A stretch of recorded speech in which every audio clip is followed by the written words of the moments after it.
Bom dia, gente. A aula de hoje é de ciências. Primeiro conteúdo é o conteúdo de ósseo do crânio, que vai ser preciso para vocês resolverem as questões lá da atividade 3. A parte superior da cabeça dos bebês é mole e deve-se ter muito cuidado para nunca apertar essa região da cabeça do bebê. Por isso que a gente sempre, quando tem um bebê, as mães ou os pais dizem para ter cuidado com a cabeça, né? É justamente por causa dessa região mais mole. Essa região mais mole é denominada de moleira. Daqui a foto, a moleira. É essa região mais finazinha do crânio de um bebê. E é composta por tecido conjuntivo, que é macio. E ela, como dá para ver aqui, ó, fica localizada entre os ossos do crânio, né? Porque os ossos e a moleira fica no meio, né? Cruzando todos esses ossos. Essa característica é normal até os 2 anos de idade. Após esse período, ela vai sendo substituída pelo osso mesmo, né? O crânio vai se fechando com o passar do tempo. Essa região mais mole, ela serve para quê? Serve para facilitar a passagem do bebê na hora do parto, né? A passagem do bebê pelo canal vaginal. Porque se a cabeça fosse completamente formada, seria bem mais difícil dele passar. E também com essa parte mais mole, com a moleira, né? Ela permite o desenvolvimento do cérebro do indivíduo, né? O crânio, agora falando do crânio em si, né? O crânio é uma caixa óssea que tem como função proteger o cérebro e os órgãos do olfato, da visão e da audição. Então o crânio, né? O crânio é composto por diversos tipos de ossos, né?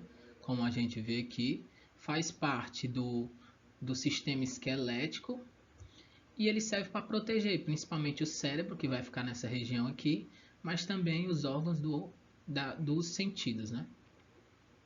É um dos componentes do sistema esquelético da cabeça, como eu acabei de falar, e está localizado na parte superior do corpo, ou seja, na parte de cima do corpo, e está unida ao corpo por meio do pescoço.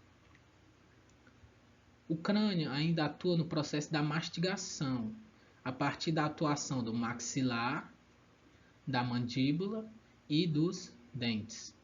Por meio desse conjunto de ossos aqui que a gente consegue mastigar. As articulações do crânio são imóveis, com exceção das que existem entre a mandíbula e o osso temporal, que nos permite abrir e fechar a boca por conta de sua articulação ser móvel. As articulações nada mais são estruturas que ficam entre os ossos que servem para movimentar ele. Só que a maioria das articulações dos ossos do crânio são imóveis, ou seja, não permitem o movimento. Por exemplo, entre um osso e outro tem articulação, mas nesse caso aqui são articulações imóveis, porque não dá para mover esses ossos aqui. Já diferente dessa região aqui, que ela consegue se mover, porque ela tem articulação que móvel, ela consegue se mover para abrir e fechar a boca. Existem ossos que dão apoio aos músculos da face, né? Porque nosso rosto, além dos ossos do crânio, é composto por músculos, né? Que entra em ação quando fazemos expressão facial de alegria, tristeza, entre outros sentimentos. E é isso, agora vamos para o próximo conteúdo. O próximo conteúdo é o conteúdo sobre a ferrugem.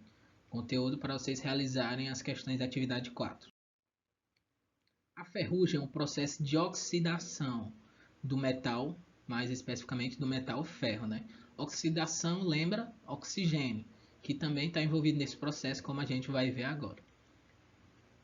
A ferrugem ela acontece devido a uma reação química que é gerada pelo contato do ferro com o oxigênio. E esse oxigênio está presente no ar, né, que a gente respira, e também na água.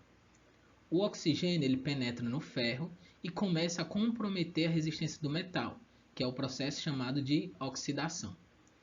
A combinação com o ar vai desgastando a estrutura do ferro de fora para dentro. Então, o ferro, quando em contato com o oxigênio, ele vai se desgastando, né? Que é o processo chamado de oxidação, que vai gerar a ferrugem. O oxigênio também está presente na água, né? A fórmula da água é H2O, porque tem oxigênio.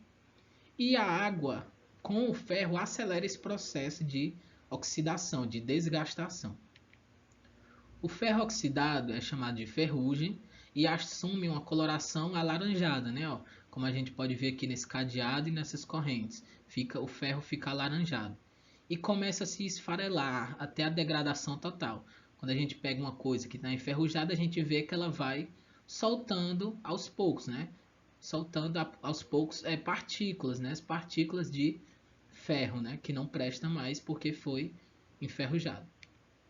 Para impedir que a água e o ar ajam, a solução é revestir de tinta ou óleo para impossibilitar o contato direto com o metal. Então, quando a gente tem alguma coisa de metal, para a gente proteger, para ela não enferrujar, tem que passar tinta ou óleo, porque assim impede que o ferro tenha contato direto com o oxigênio e aconteça a oxidação e, por consequente, a ferrugem. E é isso, muito obrigado pela atenção e até a próxima.